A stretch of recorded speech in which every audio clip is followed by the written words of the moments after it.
another 15,000 recording sessions?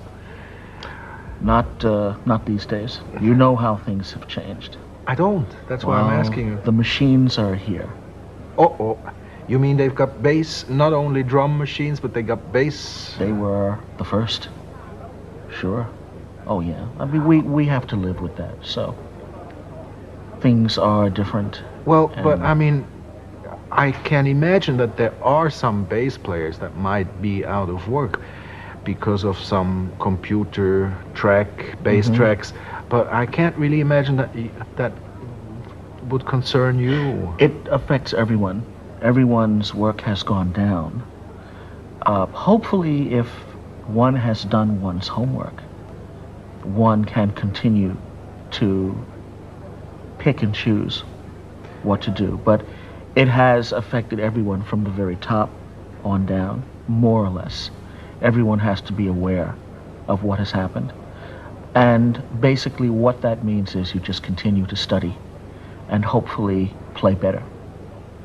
If you keep your skills up, there is a place for you.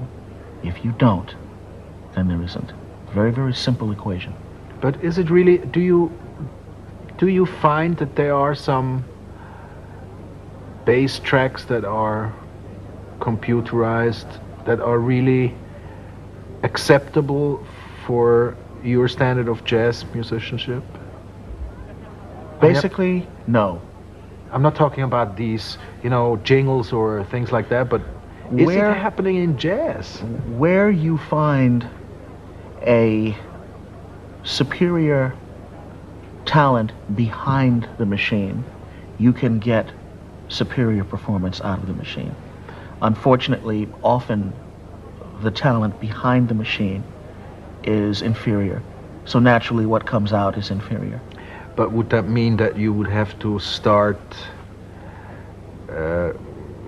thinking about working with machines too? Because that would mean that we have talent behind the machine. I'm old-fashioned and very idealistic about that. My feeling is I'll outplay anybody using the machine, or I'll die. I don't care. The day that the machine outplays me, they can plant me in the yard with the corn. And I mean it.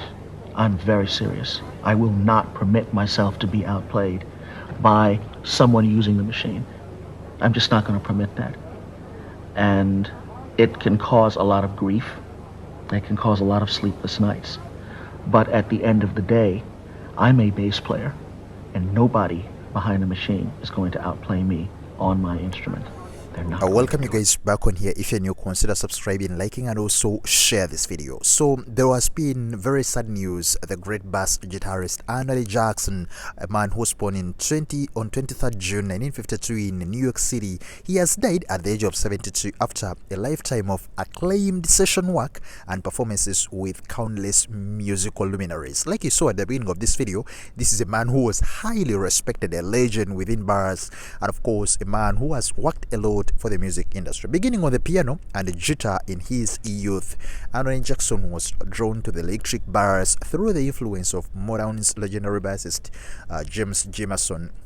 And of course, he quickly became one of the most sought-after session musicians of his time, contributing to thousands and thousands of recordings across jazz, fusion, R&B, and pop.